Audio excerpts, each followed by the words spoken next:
തളിയാനെ പറഞ്ഞത് തളിയാനെ പറഞ്ഞത് തളിയാനെ തളിയാനെ പറഞ്ഞത് ഇവിടെ തളിയാനെ പറഞ്ഞത് തളിയാനെ പറഞ്ഞത്. നിങ്ങൾക്ക് ആരന്റെ ആനപ്പാപ്പാനേക്കിത്? അതുകൊണ്ട് ഞാൻ കാണിച്ചു തരാം. തളിയാനെ പനിനീര്, ഇവിടെ തളിയാനെ പനിനീര്, പനിനീര് തളിയാനെ.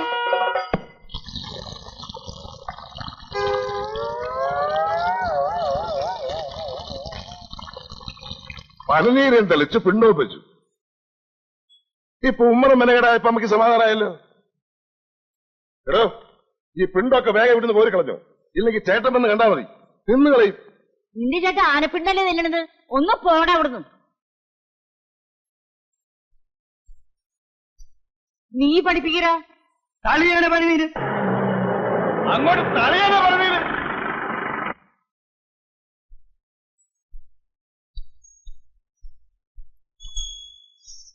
എന്താണെന്ന് കണ്ണൂർച്ചത്? തന്നോട് ആരോടോ പറഞ്ഞു ആനയെ ഇങ്ങോട്ട് കെട്ടിയെടുക്കാൻ? ഞാൻ അമ്മ ഒന്ന് ചുമ്മാ ഇരിക്കുന്നുണ്ടാ? അവിടെ ആന ഇല്ലാതെ കൂപ്പി പണി മുടങ്ങി ആനകൾ ഇവിടെ കൊണ്ടു നിർത്തി കോപ്പറായം കാണിക്കുന്ന. കോപ്രായം കാണിക്കേ? എന്റെ പേര് കൊച്ചിന്റെ കല്യാണത്തിന് പനിനീര് കളിക്കുന്ന കോപ്രായണ്ടാ? അതൊരു അന്തസ്സാണ്. എന്നാ ഒരു കാര്യം ചെയ്യും, സാമ്പാർ വിളമ്പാനും കൂടെ ആനയെ ഏൽപ്പിക്കും, അതും ഒരു അന്തസ്സാ. ഇവിടെ തന്നോട് വീരഭദ്ര, നീ എന്റെ അച്ഛനാവാൻ നോക്കരുത്. ആനപ്പാറയിലാന പനിനീര് തെളിക്കണോ സാമ്പാർ വിളമ്പണോന്ന് ഞാനാ തീരുമാനിക്കുന്നത്. പോടാകത്ത് കേറി പോടാകത്ത്.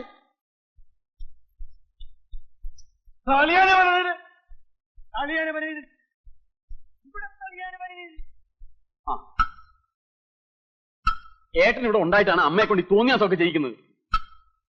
10,000-കണക്കിന് ആളുകൾ കൂടുന്ന ഒരു കല്യാണമാണ്, അതിന്റെ കൊത്ത നടുക്ക് 2 ആനയും. ഇതിപ്പോ എന്റെ അടുത്ത് പറഞ്ഞിട്ട് ഞാൻ അയ്യനാടാവേ? ആനയ്ക്ക് പകരം ഞാൻ പോയി പനന്തിരി കളിക്കണോ? വേണ്ട, ഇവിടെ ഇങ്ങനെ മസിലും പഠിപ്പിച്ചോണ്ട് നിന്നോ. ഇതേ ഒരു മതി മറ്റേടത്തെ വർത്തമാനം പറയല്ലോ. നിനക്ക് എന്തെങ്കിലും പറഞ്ഞാൽ അങ്ങോട്ട് പോയി പറയണ പോലെ തുടങ്ങി കാലത്തെ തുടങ്ങി രണ്ടും ഒന്ന് നിർത്തിക്കൂടെ? എടാ വീര, നിനക്കിപ്പോ എന്താണ് വേണ്ടത്? കല്യാണ പന്തലിൽ ആന ഉണ്ടായിരിക്കരുത്, അത്രല്ലേ ഉള്ളൂ. അതിലുള്ള പണി ഞാൻ ചെയ്തിട്ടുണ്ട്. എന്ത് പണി? എടാ, ഓരോ കിലോ പഞ്ഞി വാങ്ങി 2 ആനയുടെയും ചെവിട്ടി കുത്തി കയറ്റിയിട്ടാ കൊണ്ടുവന്ന് വിട്ടിരിക്കുന്നത്. ഇനി വെടി പൊട്ടിയാലും ആനയ്ക്ക് കേൾക്കില്ല. പിന്നാണോ പനിനീര് തെളിയാനെ പനിനീര് തെളിയാനെ പറഞ്ഞു പറഞ്ഞു തൊണ്ടയിലെ വെള്ളം പറ്റുമ്പോ അമ്മ തന്നെ പറഞ്ഞു വിട്ടോളൂടാ. എങ്ങനെയുണ്ട് ഐഡിയ?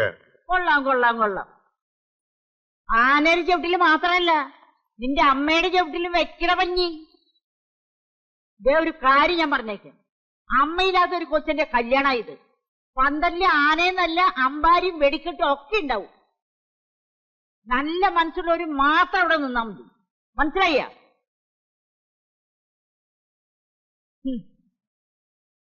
എനിക്കറിയാൻ പാടില്ല ദൈവമേ, കല്യാണത്തിന് വരുന്ന എത്ര എണ്ണത്തിന് ആന ചവിട്ടിക്കൊല്ലുന്നു.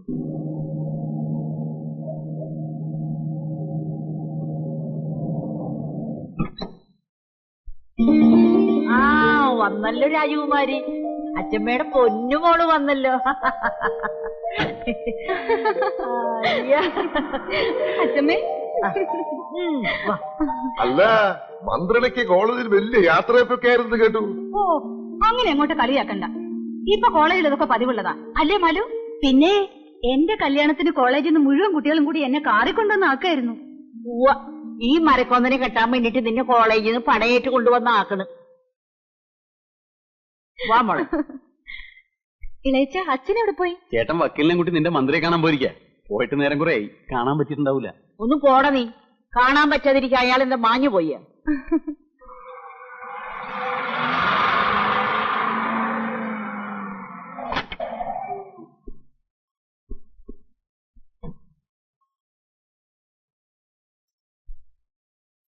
എന്താടോ വക്കീല്? അവിടെ ആരെങ്കിലും ഉണ്ടെങ്കിൽ ഒന്നും കൊണ്ട് വരാൻ പറ. എന്നെ കൊണ്ട് ഒറ്റയ്ക്ക് ആവില്ല, ഒന്ന് പിടിച്ചു തരാൻ പറ. ആരും ഇല്ലടാ അവിടെ വക്കീലൊന്നും സഹായിക്കാൻ. എന്താ? ഒന്ന് പിടിച്ചു കൊടുത്തേടാ, അവിടുന്ന് ഏതാണ്ടൊക്കെ കൊടുത്തു വിട്ടുണ്ട്.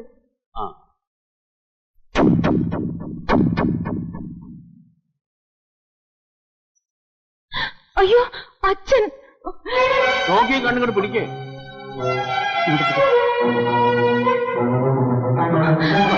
ഈശ്വര,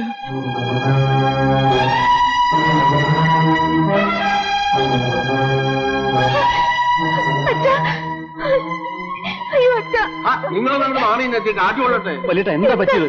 വെള്ളം. ചേട്ടത്തി ഒരു ഗ്ലാസ് വെള്ളം എടുത്തോണ്ടേ.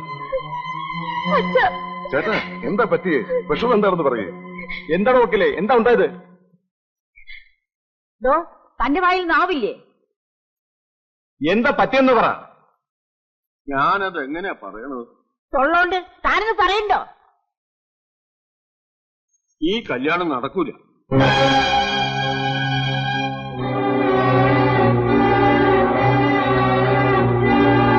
മന്ത്രിക്ക് നമ്മളുമായിട്ടുള്ള ബന്ധത്തിന് ബുദ്ധിമുട്ടുണ്ടെന്ന്.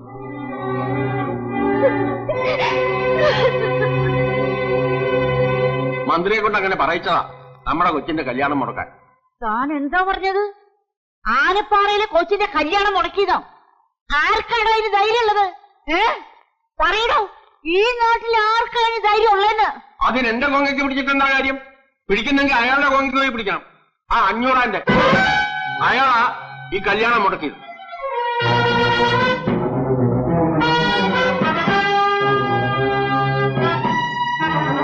6 MLA-മാരെ കൊണ്ട് 500 പറയിച്ചു. ഈ കല്യാണം നടന്നാൽ മന്ത്രിസഭയ്ക്കുള്ള പിന്തുണ പിൻവലിക്കുന്നു. ഒടുവിൽ മന്ത്രിസഭ വീഴുന്നായപ്പോ മന്ത്രി കല്യാണത്തിന് പിന്മാറി.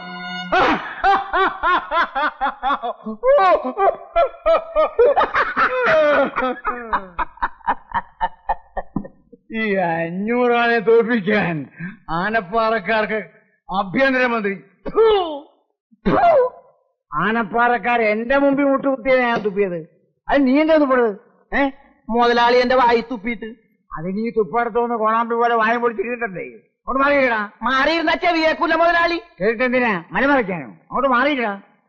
ആ അപ്പൊ ചന്തി കൊണ്ട് നിലനിടയ്ക്കാനോ? എന്നിട്ട് മാറിയിരിക്കാനോ? ഇതുകൊണ്ടൊന്നും തീരാൻ പോകുന്നില്ല. ആ തള്ളയും മക്കളും അനുഭവിക്കാൻ കിടക്കുന്നേ ഉള്ളൂ.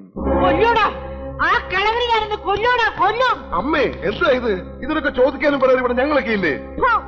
ഞങ്ങള് എന്നാ ഇന്നടാ ഇതും കൊണ്ടുപോയി ചോദിക്ക്. നീയൊക്കെ ആണാണെങ്കിൽ പോയി കൊന്നിട്ട് വേണാ. എന്താ എന്താ എന്താ ഇത്? വക്കീലുണ്ട്, എന്റെ ഈ സ്വത്തും പണം എല്ലാം ഉണ്ട്. ചെല്ലടാ ചെല്ല്. കേസും കോടതിയൊന്നും ഈ അച്ചമ്മയ്ക്ക് പുത്തിരിയല്ലടാ. അച്ഛമ്മ എന്ത് ഭ്രാന്താ നിങ്ങൾ ഈ പറയണത്? അതേടോ ഭ്രാന്താണ്. ആനപ്പാറയിൽ അച്ചമ്മയ്ക്ക് ഭ്രാന്താണ്. ഭ്രാന്ത് മൂത്തപ്പോഴും ഞാൻ അയാളെ കൊന്നേന്ന് താൻ കോടതിയിൽ പോയി പറഞ്ഞു. നോക്കി നിൽക്കാൻ അമ്മയുടെ കയ്യിൽ നിന്ന് തോക്ക് മേടിക്കടാ. അമ്മ അവിടെ നിൽക്കാൻ. കൊല്ലു ഞാൻ. അടുത്തു പറയരുത്. തോക്കിങ്ങമ്മേ. തരില്ല. അമ്മ അതൊക്കെ തന്നേ. നിങ്ങളൊന്നും കൂടി മാറി തോക്കി ഞാൻ മേടിക്കാം. എന്തായി കാണിക്കുന്നത്?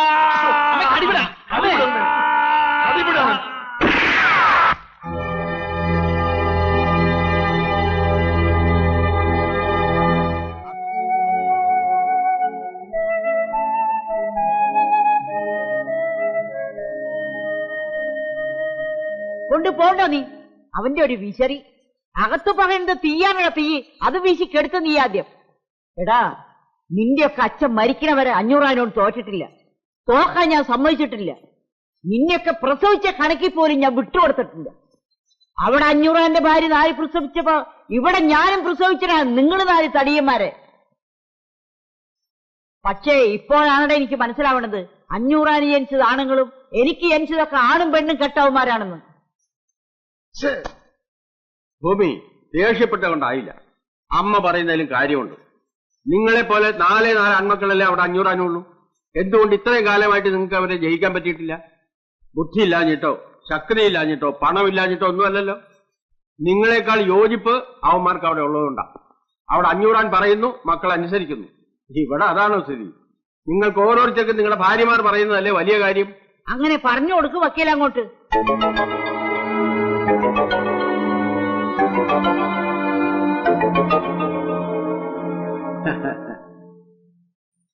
അസലായി. ഇതാ പെണ്ണിന്റെ ശക്തി. പോയപ്പോ വാല് പോലെ കൂടെ പോയത് കണ്ടോ? ഇതുപോലെ അവന്മാരും 4 വഴിക്ക് ആകണമെങ്കിൽ അവിടെ ഒരു പെണ്ണ് വേണം. അവിടെ പെണ്ണില്ലാത്തതാ അവരുടെ ശക്തി. അവിടെ ഏതെങ്കിലും ഒരുത്തന്റെ മനസ്സിലേക്ക് ഒരു പെണ്ണെന്ന് വന്ന് നോക്കട്ടെ. പിന്നെ നിങ്ങളും വേണ്ട, വക്കീലും വേണ്ട, കേസും വേണ്ട, കോടതിയും വേണ്ട, ഒന്നും വേണ്ട. എല്ലാം അവള് ചെയ്തോളൂ. 500 കുടുംബം കുഴിച്ച് കുളം തോണ്ടുന്ന കാര്യം ആ പെണ്ണ് നോക്കൂ. എന്തു പറയുന്നു? പതിയാക്കണമെന്ന് കുറെ നേരമായില്ലെന്ന് കുരക്കണത്. ഇവിടെ ഒരു കൊച്ചി കല്യാണം മടങ്ങി കരഞ്ഞാൽ ചെയ്യടക്കണത്. അപ്പോഴയാൾ അവന്മാർക്ക് വേണ്ടി അന്വേഷിക്കാൻ നടക്കണത്. കല്യാണം മുടങ്ങിയെന്ന് വെച്ചാൽ അതിനെ കൊല്ലാൻ പറ്റുമോ? പഠിക്കാൻ വിടണം. കൊല്ലണോ പഠിപ്പിക്കണോ എന്നൊക്കെ ഞങ്ങൾ തീരുമാനിച്ചോളാം. അതിനി പഠിക്കാൻ പോവില്ല എന്നാ പറയുന്നത്. പഠിക്കാൻ പോകില്ല എന്നൊക്കെ അത് പറയും. പക്ഷെ ഇനി ഇവിടെ ഇങ്ങനെ നിർത്തിക്കൊണ്ടിരുന്ന അതിന്റെ വിഷമം കൂടുകയുള്ളൂ. അതുകൊണ്ടാണ് പറയണത് അതിനെ പഠിക്കാൻ വിടണം. അങ്ങനെ നമ്മുടെ മാല് മടങ്ങി വരികയാണ്. മടങ്ങി വരുന്ന മാലുവിന് നമ്മൾ ഗംഭീരമായ വരവേൽപ്പ് കൊടുക്കാൻ പോവുകയാണ്. അതിനുവേണ്ടി ഉദാരമായി സംഭാവന ചെയ്യുക. വരട്ടെ വരട്ടെ, ഞങ്ങൾ ഒടിഞ്ഞു പോരട്ടെ. സംഭാവനകൾ കൂമ്പാരമായാൽ പരിപാടി ഗംഭീരമാവും. വരട്ടെ വരട്ടെ വരട്ടെ. അവിടെ അല്ല, ഇതുമായിട്ട് ഇവിടെ നിൽക്കുന്ന നിന്റെ ഒക്കെ ജാട കാണാനല്ല, ഷോയ്ക്കല്ല ഇവിടെ വെച്ചിരിക്കുന്നത്. ആ മേഴ്സി വരുന്നുണ്ട്. ആ തല്ലുവണ്ടി രാവിലെ കണ്ടാൻ ഇറങ്ങിയിട്ടുണ്ട്. Welcome welcome. മേഴ്സി വരുന്നുണ്ട്.